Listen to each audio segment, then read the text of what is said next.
Good morning. Hey, you're right, it does show up. Good morning, everyone. It's good to see everybody. It's a good format, I believe, to do that. So, with introductions, I'd like to kind of go around the screen if we can. And Well, I'm not sure everybody's, who's got the best. I don't know if my view is the same as anybody else's. So how do we do this? it's kind of hard to go around because views are different depending on when you came in.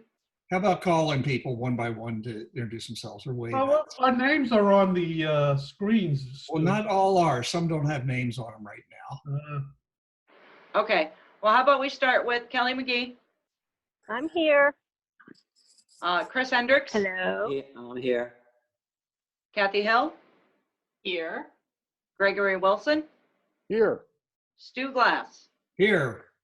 Daniel Kolodny, Here. James Halloran, Right here. Wayne DeVries, I'm here. Tom Campini, Here. Joe Falzone. I'm here. Good morning.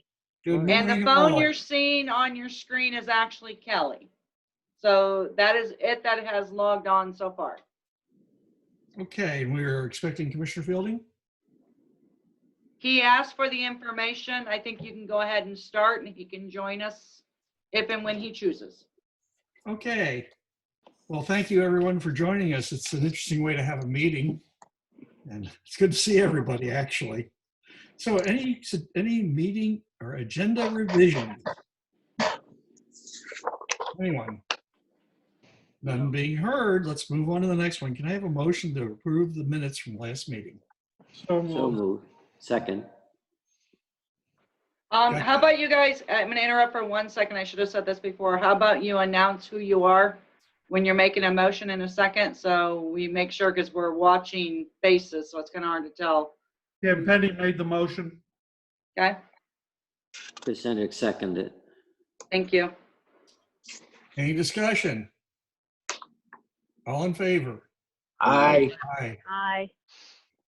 Any opposed?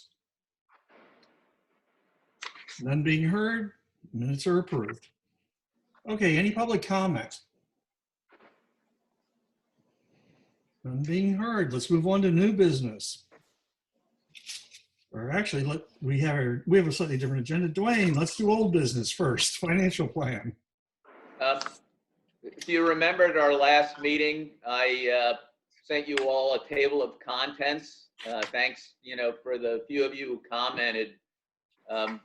This is where I'm at. I'm probably 95% completed on the draft on the financial strategies for funding the CCMP. You might imagine, once COVID hit, I had to put a different mindset on when you start thinking about, risks and revenue streams. And so I wanted to get your thoughts on this. This is what I'm going to propose. I would like to send this out to the subcommittee probably sometime around midweek or towards the end of the week next week. I want my staff to get one hard look at it for edits. I'm just adding citations. And then let you as the subcommittee kind of provide remarks, edits, red lines. You can call me, I'll work with you individually, and assemble your comments and suggestions. I'll bring kind of a finalized draft to you all sometime in July. Kind of once we're all comfortable that we've got it, bring it back through the management board, STEM AC, and board of directors in August. And then should the board of directors be comfortable in August, we'll adopt. If they want to think about it for a while, then we'll push it to the fall. There's not a tight mandatory timeline on this, but as we go into our 5-year program evaluation, this is one of the EPA evaluation. Once the CCMP is done, they want to see a plan. And so how's everybody feel about that? Give you maybe 3 to 4 weeks to respond, which would get us to the end of May. I'll do a quick turnaround of your edits as they come in, get it back to you early June, and we'll see if we can't reach consensus staff to you individually. We'll bring it back to the, public forum at your next public meeting, which would be that August meeting. Does that sound pretty good for everybody? Reasonable timelines? I think so. Works for me. And I'll tell you ahead of time, and I'm going to send some instructions where I particularly need your individual expertise. So for example, Chris from the federal standpoint, Greg, maybe from the banking side, Stu and Tom, you've been in the public, elected official. I want your perspectives because I've got gaps in this. I'm not a financial expert. And I'm looking for, and you'll see how I've kind of structured this. I'm not telling anybody, here's how you get the $1 million. What we're going to say is, here are options that need to be considered. If the total package over the next 20 years is $4 to $6 billion, what are the potential revenue streams to get there? We're not going to tell the cities nor the counties or any of our partners, this is the pathway to $4 billion. What we're going to do is provide kind of the options, including some of the creative strategies like private-public partnerships. And then we'll let our partners begin to craft how they want to use this as a tool to address their own financial interests and needs. So it's not prescriptive, but I know I'm missing stuff, and I've done a fair amount of research, but if there are hidden gems out there, I want you all to very much weigh in hard. You can't hurt my feelings. My staff will tell you there's no ownership on this. So if I'm going down crazy paths, or if I've misinterpreted opportunities or financial mechanisms, I'm expecting you all to be my peer review and say, Dwayne, this is the stupidest thing we've ever seen. It just doesn't fly. We need to cut it out. It's just not a good measure. So don't hold back on this one. My hope, I've looked at some of the ones that have been filed with other NEPs, including Chesapeake Bay, Puget Sound, and off the record, I'll tell you exactly what I feel, but they're inadequate on the record to what we need with a project list that's already 2.6 billion. But I want it to be a little bit more detailed, a little bit more useful to how we move forward, and also how communities decide, if we've got revenue stream, should we be looking at a bond market? If we're thinking about MSTUs or MSBUs, where do I find that information in Florida statutes? I'm really going to weigh on you all heavily, and I'm going to thank you in advance for your expertise and experience, because it's rough, but it's getting there. So that's all I have, Mr. Chair. Thank you, sir. Anyone else? Okay, on to some new business. Dan, you're up. All right. So I think we're going to be talking about the audit first. Well, I So think I'll you, turn it over to James Halloran from James Moore. Hey guys, I'm going to go ahead and share my screen here. oh, there you are. Oh, Morning, hang on. James. Oh, Hang on a she's second, got James. I got to she's give you got an control. ability to share. Mhm.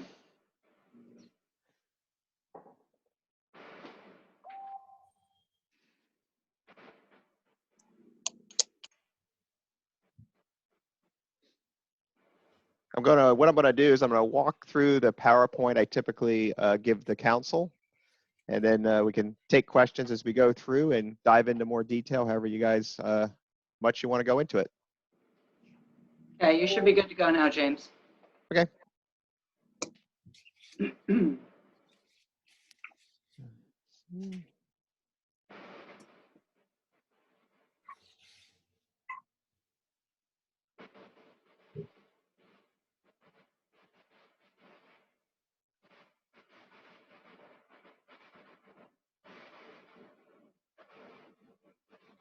All right, can you guys see the PowerPoint there? Absolutely. Looks All good. right, I'm gonna make it a little bigger there. All right. So this is, of course, the audit for the year ended September 30th, 2019. And very happy to present it today with the help, of course, of Daniel there helps out with the audit, as well as your external contracted accountant, Special District Services. So they're gather all the information for us so we can complete the audit. So your audit has a couple different parts to it. Of course, the financial statements are always the responsibility of management. Our responsibility as auditors is to audit the financial statements and provide an opinion. You'll see in the financial statements, there are a couple different reports with James Moore and Company's letterhead on them. You guys are audited under U.S. auditing standards, government auditing standards, which is required by the Auditor General of the state of Florida. You're currently not subject to federal or state single audit. I think we talked about that at the Finance Committee meeting a couple months ago. Might be next year, might be the year after, just depending on how the expenditures for those grants go. There's also an additional report, 2 additional reports required by the Auditor General of the state from the state of Florida. So we're going to kind of walk through those reports. The first one is the financial statement opinion report. That's on page 1 and 2 of the audited financial statements. The opinion is what's considered an unmodified opinion, which is the best opinion we can give as independent public accountants. States that the financial statements present fairly in all material aspects, your financial position and results of operations for the year ended September 30th, 2019. That report also has some additional paragraphs in there. Those additional paragraphs relate to your required supplementary information. That required supplementary information is on management's discussion and analysis, as well as there's some required supplementary information related to the Florida retirement system and other post-employment benefits. There's a last paragraph in that report refers the reader to so they know that this audit is also under government auditing standards in addition to U.S. auditing standards. So the second bullet point there on the slide discusses internal control and compliance report. That's the one required under government auditing standards. So you wouldn't see this type of report inside of, say, a publicly traded company. It's specific to typically governmental agencies as well as not-for-profits. Nonprofits, this applies when they receive federal or state single audit reports as well. This year, I'm happy to report that we have no findings. There was one finding in the prior year, which was recording of year-end accruals that was corrected. So congratulations, Daniel and the people over at SDS. We had no audit findings this year and no other comments that were required to be reported. The next report is the Auditor General report, which is on page 33 and 34. And that report goes through a number of areas that the Auditor General requires us to go through. The first section we talk about is prior audit findings. We're required to indicate were there audit findings in the prior year, were they resolved, whether they were in the internal control report, or whether they were just purely recommendations and suggestions, which would be included in the Auditor General report. We had everything was resolved from the prior year, so there's no findings carrying forward. We also are required to look at financial condition, which I'll go through a slide next on, and a couple slides on that. And if we had any other comments that we thought needed to be brought to the level of the council's or management's attention, we would report them here in the 10.55 report. The next report is the Independent Accountant's Examination Report. This is required for us to look at investment statute, the Florida investment statutes, and we look at that to ensure that you're in compliance with those statutes, and we had no findings regards to that report.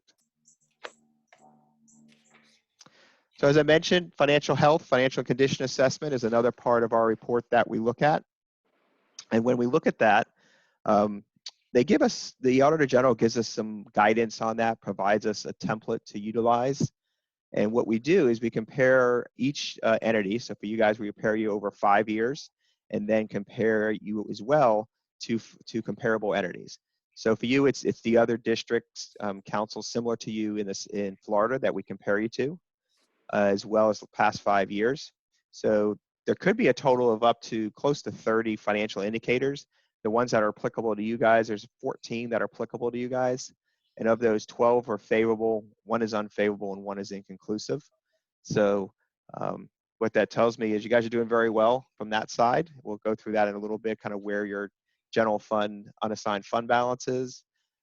Your one, I know I'll probably get the question on what the one unfavorable is, so I'll tell you what that is. There's a indicator that looks at intergovernmental revenue compared to total revenue. So your intergovernmental revenue is your grant monies from federal government. So it's looking at that and comparing that as a percentage of your total revenue, as well as back to the other comparable entities. You know, for you guys, that's not unusual because that's, you know, how you do a lot of your projects. Just because you have like an unfavorable indicator, I wouldn't worry about that so much as just having one of them. When it hits 50% of those criteria hit unfavorable, that's when you have more of a concern. The inconclusive was on the state retirement system on the funding level for that, which is totally outside of your control. So that's just looking, basically that hasn't changed much over time, over the last 5 years. It's actually declined a little bit. It used to be in the upper 90% funded, that the state retirement system, and now it's down in the low 80s. They just did a rate increase. You guys will start seeing that July 1st, that rate increase goes in. So you'll start paying about 1% more on average for your employees. A quick question. So the unrecorded liability for the pension is not a responsibility of us, it's the responsibility of the state? The liability is reported on your financial statements on what's called a government-wide basis, which is full accrual. Each member who's part of the state-wide system reports their percentage of that liability based on the contributions for the year. What your ultimate cash responsibility is to pay the required contribution in each year for the whatever the state sets as that contribution. The only time you would have to pay that liability would be if the FRS system shut down and they said, we're stopping, we're no longer going to have an FRS system. Everyone needs to pony up to pay the liability to make all the people in the plan whole. So that's In like that a case, 300,000. Highly unlikely. Yeah, I would say unlikely. Yeah, but it's there just to show you what the ultimate responsibility is. Yeah. An example, because I have some governments that have only a couple employees. I mean, all your employees in. I have some cities that when they're originally established, they allowed people in the FRS who were there from another government, but their current employees aren't eligible. So their number of people in the state retirement system declines over time, and they're down to about 10 now. This is a city of about 600 employees. So when they have no employees left in the plan, they will have no liability. Okay. So yeah, so if you got out of the FRS next year, that liability would go away off your financials. Okay. But the thing you don't have is you don't have control really over where the rate goes. Now, of course, the state's the largest contributor to that, so they have some incentive to want to keep the rate down, but at the same time, the plan's got to be soundly and actuarially funded.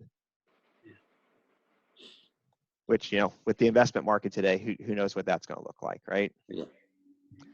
But it's averaged. So some changes this year. Oh, go ahead. I was going to say, but it is averaged. It's not just reactive to only 1 year. Correct. Yep. So you see, if you look at your general fund was up about $500,000, and you might say, "Wow, that's pretty good." It's perspective for you guys. You know, your goal is to get out there and do projects, you know, to improve the Indian River Lagoon. So that's really what drove that increase this year. Your revenues were basically the same, 2.3 million this year, 2.2 million last year. You just had 500,000 less you really spent on projects. The total decrease, you see the bottom of the slide there, was 473,000 in expenditures for the year. So that's really what drove the increase in the fund balance. Your member contributions, which is 1.5 million, stayed the same from the previous year. Federal grants, that'll go up and down each year, just depending on which projects you have and how much is completed on them. You know, just a slight increase in the grants, 27,000, about 576,000 total for the year is what you brought in on federal grant revenue. The specialty license plate revenue, So each year, those are restricted revenues come in. You can only spend them for that purpose. So you'll see there's a restricted fund balance on the financial statements for that. So you see that activity there. You expended about 74,000 of those funds this year, left the balance about 294. That was up about 55,000 from the prior year. Last year, you had about 239,000 left in the license plate monies. Is that reoccurring funding, James? Yes, yeah. As long as people continue to do as long as the license plate is available, that money flows through St. John's River Water Management District. So they collect it and then it gets remitted to you guys. Or the state collects it, they get it. I wonder if you could get, that might be something to look at. Is it possible for you guys to get that money direct as opposed to having it flow through St. John's? If I remember the code, the statute, I think it has to be a 501c3. So I don't know if we would qualify for that or not. Yeah. Mr. It Chair, works if I going could, through. Go ahead. we've been having a conversation with the St. John's River Water Management District about that. And since it's come up, maybe before we finish our meeting, I might ask for a motion. If we were to get those dollars direct, it would have to be a legislative language change that would go through due process up in Tallahassee. It's not impossible. And in fact, I think there may be some appetite to do that and move that to us. But we can discuss that, later in our agenda just quickly towards the end of the meeting. And I'll give you some of the things that we've been discussing on that, because I believe that we are in a window. Of course, COVID, it's not sure, but I think we could double that revenue with good marketing. Okay, Yeah. yeah. I believe there's a bill, it's House Bill 1135, that's awaiting the governor's signature, and that addresses specialty tags. It's got some bizarre changes into it, submitted by James Grant, Representative James Grant of Tampa. I talked to Patrick Steele a couple days ago about it for another purpose. It ups the minimum clip level to 3,000 plates a year, reduces the number of plates, does a few other bizarre things. Yeah, it makes sense the way it was originally set up because the money was going to St. John's before, and until they knew that kind of you guys were established, now you've been around a couple years, that it to me it kind of makes some sense to pursue that route. So general fund, what do you have left at the end of the year? Well, you have about 1.7 million, 1.8 million. That's what's considered unassigned. So that does not include your license plate revenues. All right. And what we typically do for governmental or even for not-for-profits, we take that and we say, well, how does that compare to your expenditures for the year? What does that look like, for the current year? And you see you're just about at 100%. Is where you're at for the year. But when you look at your 2020 budget, you're at about 80% there.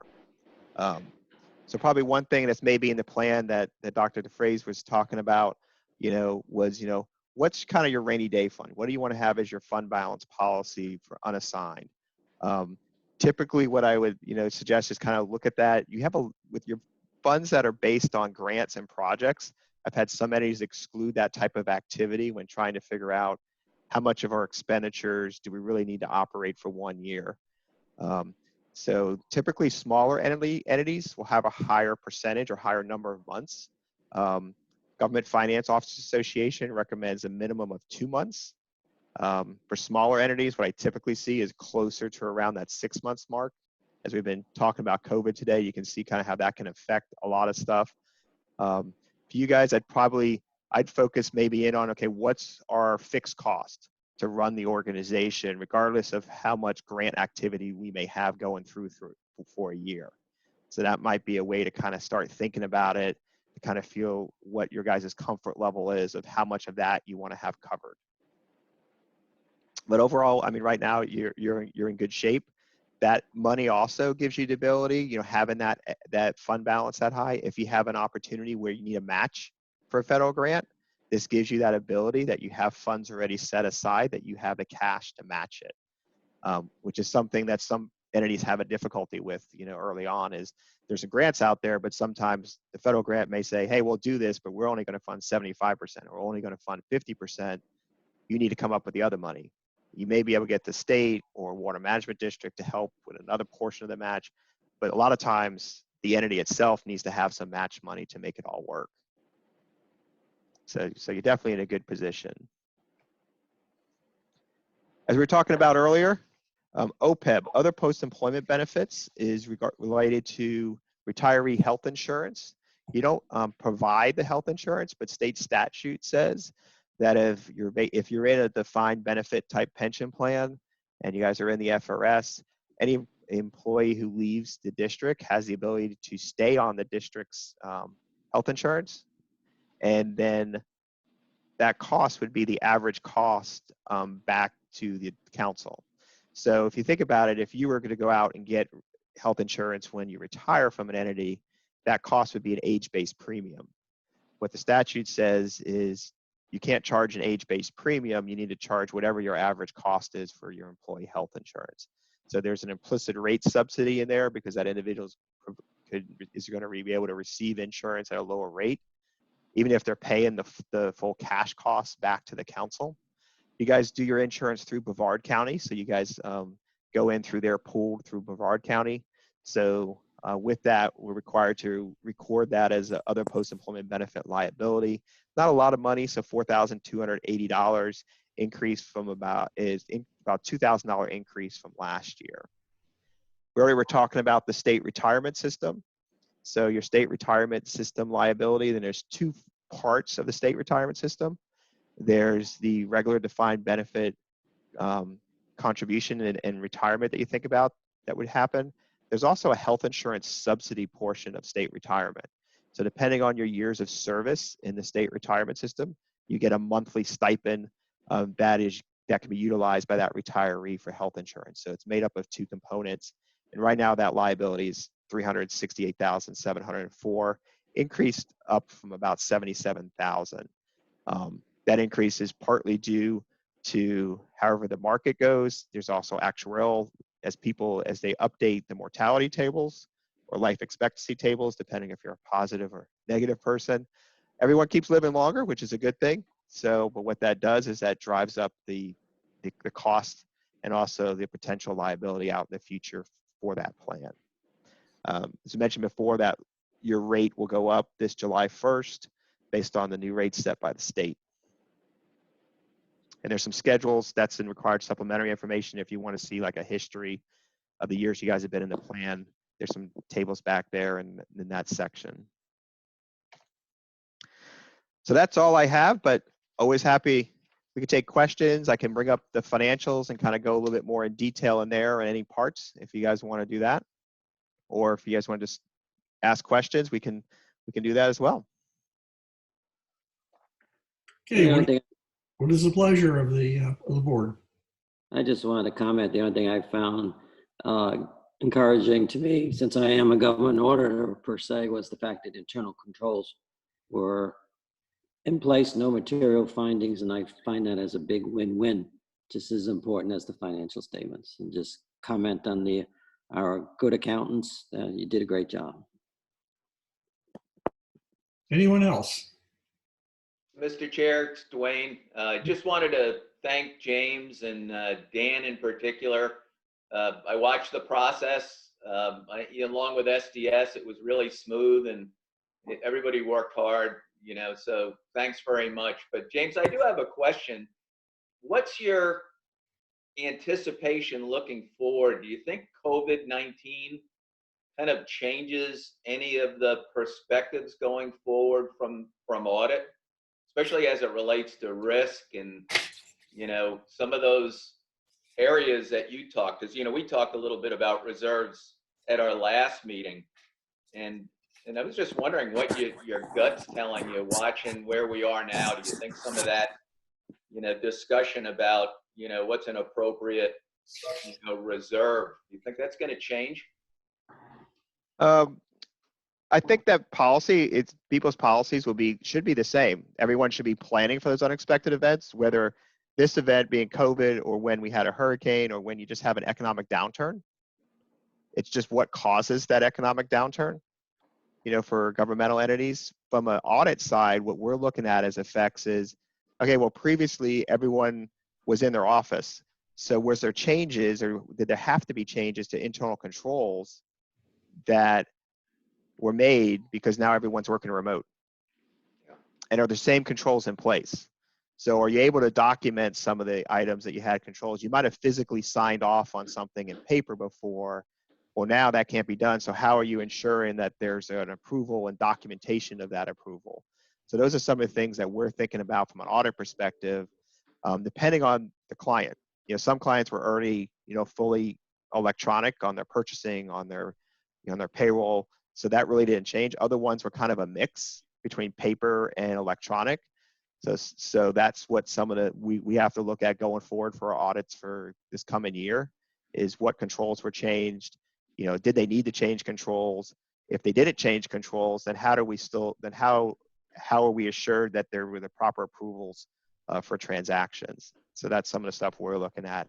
From a pure revenue and budgeting standpoint, from the state side, I just saw an article this morning from the Orlando Sentinel that, state sales tax revenues were down 25% last month. Yeah. So that's going to trickle down, throughout, whether it's revenue sharing money, for you guys, it's the potential, availability of money from the state, all that's going to factor in, property tax and millage, that's, you guys don't currently have that. We receive a property tax. But, property values were set this past January.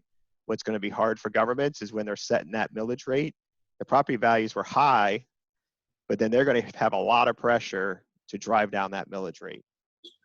No, that's great. And in fact, one of my wows in all of this was I was so glad that we set up this relationship with SDS, because that already is, all of our controls are in place because we are electronically interacting. And I thought, gosh, this transition would have been really difficult if we were doing payroll out of the office. Yeah. And handling those controls internally with staff. So thanks. That was very helpful. And thanks again for all your hard work. Not a problem. Of course, I'll do the same thing, for the council Friday, right? Is that correct? Correct. And I'll have my calendar up. I'll go a little bit shorter for them. I'll kind of hit, but pretty much the same message. Any suggestions you would have for me presenting to them? No, I think this was great. We are already, as I brief board members, I've already been asking the question about the stability of their contribution going in the next fiscal year. That is voluntary, as you well know, with our interlocal agreement.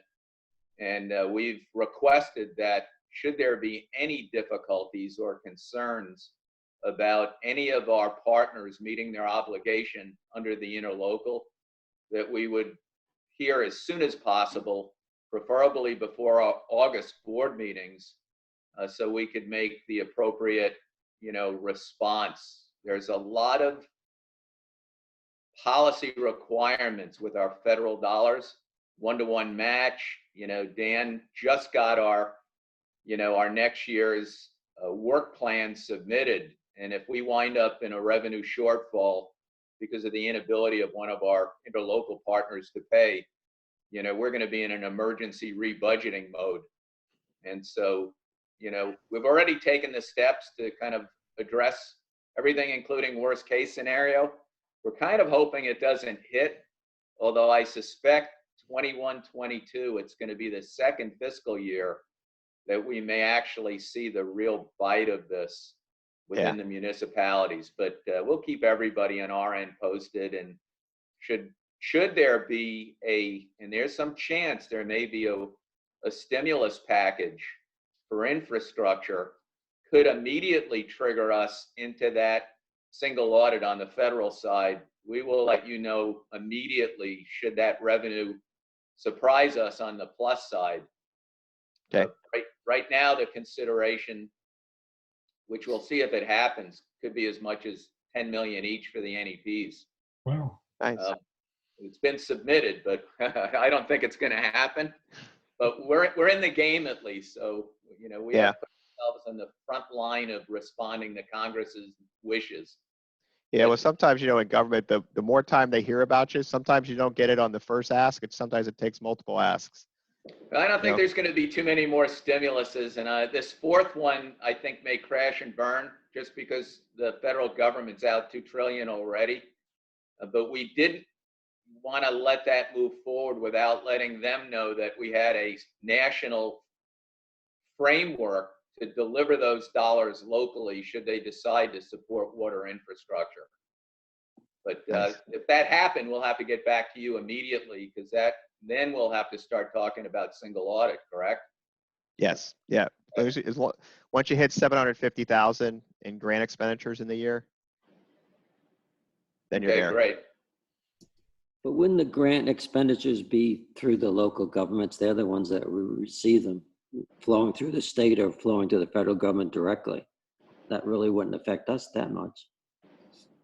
It would depend if any of the monies come to you guys, comes to IRL, and then Yeah. you're sub-recipiented back to another government, then you'd be responsible for those funds and you'd Yeah. report them. But if it If you goes got it directly directly. to another entity, then you don't have any responsibility. So it Right. depends on how it's written. Right. I have one question for James, and I think Commissioner Yes, Stu. Fielding would like to ask a question. James, with everybody working remote, there's always an IT exposure, especially because if you share a spreadsheet, share anything, you get that chance of it being modified or hijacked. Have you addressed any standards that should be applied that are not in place? For you guys, I don't like that risk. I think is minimal. Typically, like even for us, like when we transmit stuff to you guys, we use a secure portal to transfer that stuff, so it's encrypted. So I don't see a huge risk there. There's always a risk with spreadsheets, whether you're working remote or not. So there's always a spreadsheet risk of formula error, corruption. So that's out there regardless. So it's how you build your spreadsheet and the checks and balances you can put in there. Okay, and I'd like to welcome Commissioner Fielding, and I believe he wishes to speak or address us. Commissioner? Appreciate it. Good morning. I'm sorry I wasn't plugged in on the first, so I didn't get to hear all of your interactions to begin with. But a couple of years ago, I was involved when we selected y'all as our auditors for the county. So I have some familiarity with the company and was delighted that they became the auditors for the council. All right, so, but here's something that actually I've been fighting to maintain all along, and that is more detail in the accounting so that we don't just have these large lump sums of expenses that really convey no information. And we need things that convey information. You can't manage if you don't have information. If you don't know what the information is, what it stands for. When we get $100,000 and $200,000 and then we get 4 or 5 different categories, you have no idea. You can't manage like that. So candidly, I thought we had sort of solved that problem as we got the South Florida Regional Planning Council to help us come to how to design the budget process, and we sort of done that. And I guess, I'm sorry, but I couldn't meet. I wasn't bald-headed, but I had other kinds of problems too. So, but we need to do that. We need to have a more useful tool and I'm sorry, this is a budget, and so it can't happen this time. But we need a more useful tool in preparing, analyzing, and then managing the budget. And that would be, I don't know if you guys have ever done with the South Florida Regional Planning, but they have an excellent budgeting process. And if you wish, I could ask them to contact and get a hold of whoever. And I don't know who, Jim Holleran, James.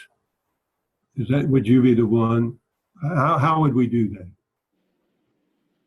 Yeah, I'm the external auditor, so that'd be more from Daniel's side and Special District Services, who's their contract accounting firm for the budget preparation.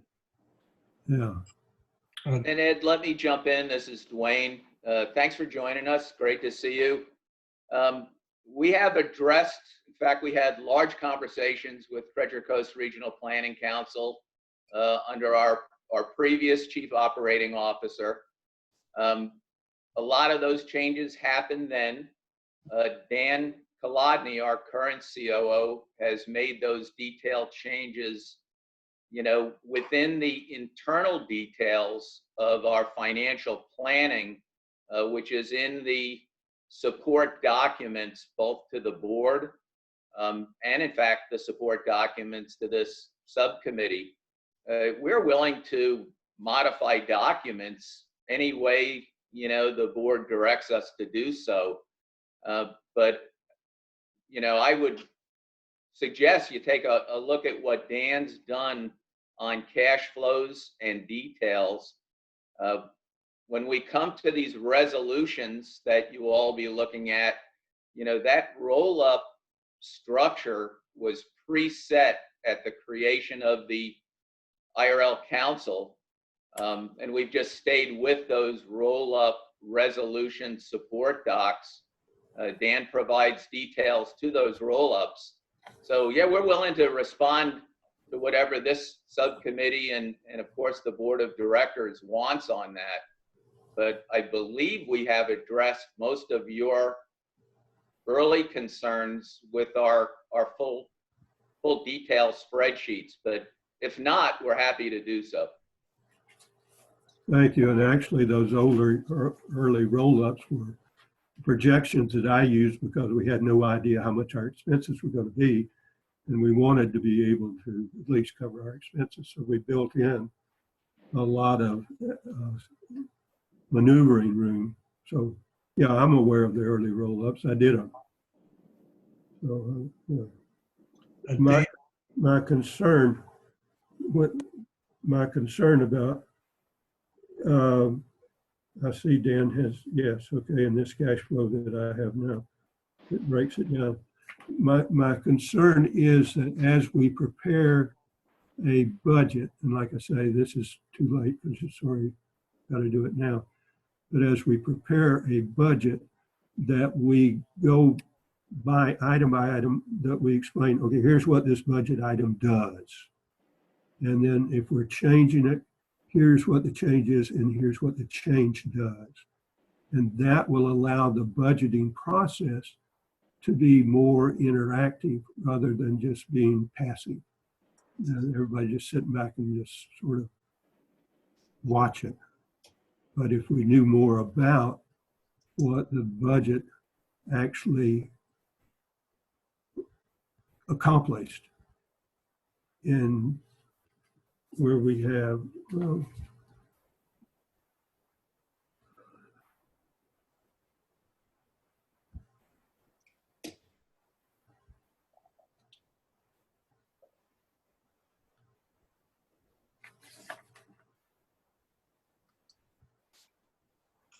Dan, can I ask that you and Commissioner Fielding work on this together offline? We've got about Yeah, that's fine. minutes and we've got to switch Yeah, over. we're trying to get to a performance-based budget. So, we've had so many years now, we can look at each budget and say, well, this is what we spent prior years. Here's what we spent this past year. We can kind of rein in every line item down to a reasonable number. And that's really where we're headed by having that detail.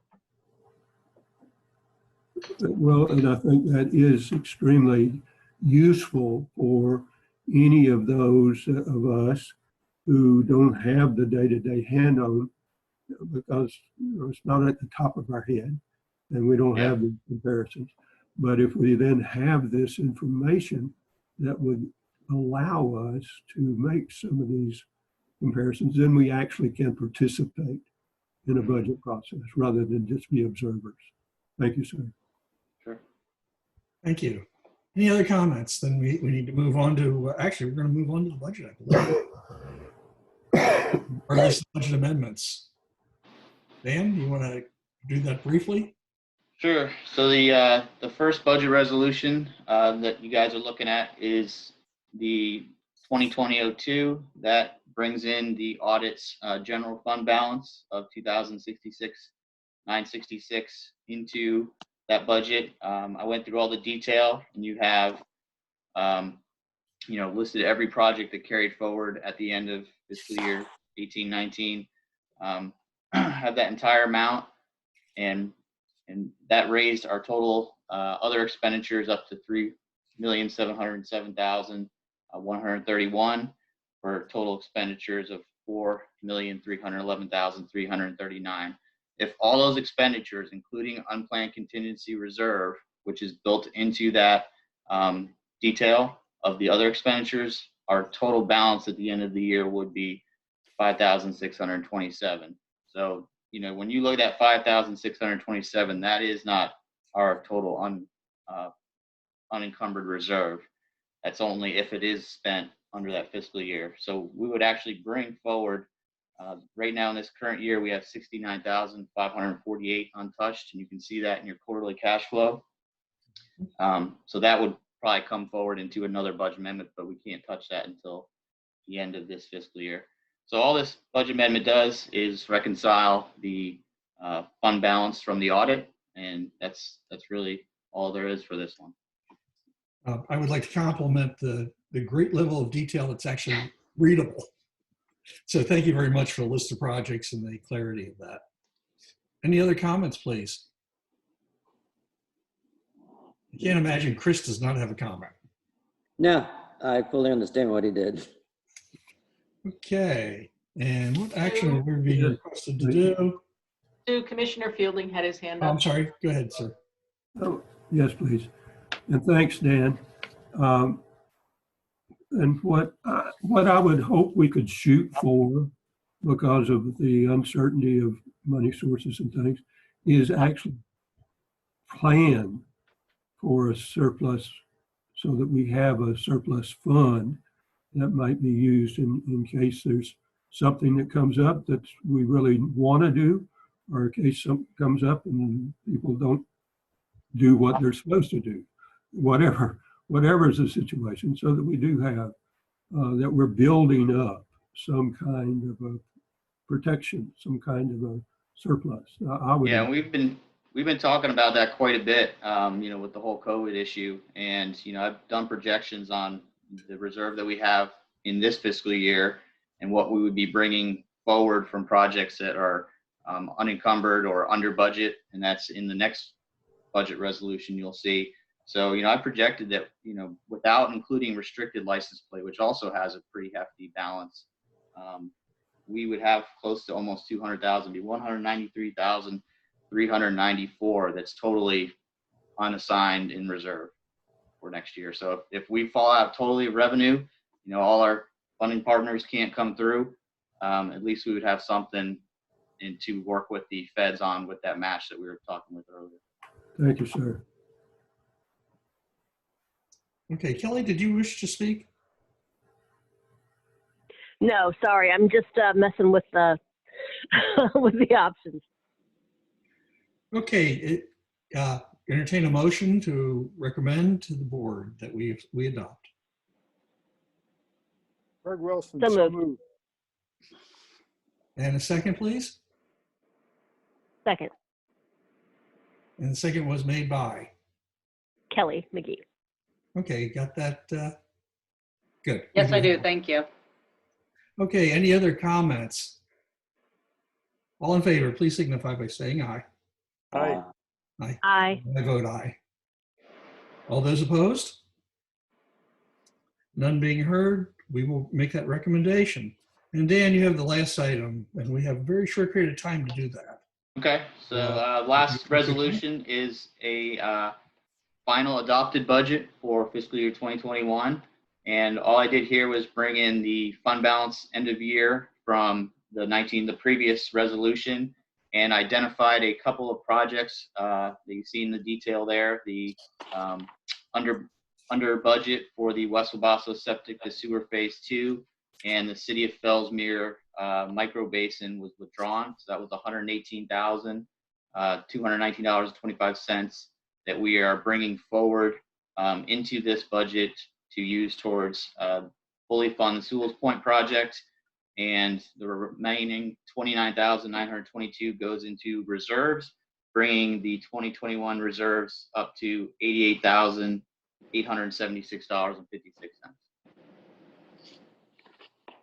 Any questions? Can I get a motion to recommend Motion to recommend. and a second, please?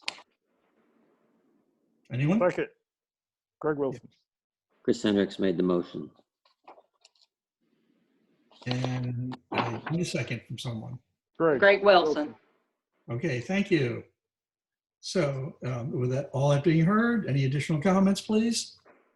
None being heard, all in favor, please signify by saying aye. Aye. Aye. Those opposed? And I'll vote aye. The motion carries. Okay, final comments from, I guess, Dwayne, you had one that you wanted to carry forward. Do you want No, to- I'll reserve my comments. You'll hear them again in the management board at 10:15 when I give my report. Anyone else? Well, I would like to thank Commissioner Fielding for joining us. It's always a pleasure to see you, sir. And for the rest to the others, thank you so much for joining us. I think it's been very successful. Thank you, And ladies. we'll see you in 15 minutes. All right, very good. All right. Thank you, and see you Thank you, guys Friday. everybody. James, thank Thanks, you very everyone. much. Thank you, James. Call us if you need anything before Friday. Okay, I'll be good. Don't believe I need a motion to adjourn. So with that, I will adjourn the meeting. Thank you, Stu. Excellent. Thank you. How do we adjourn this?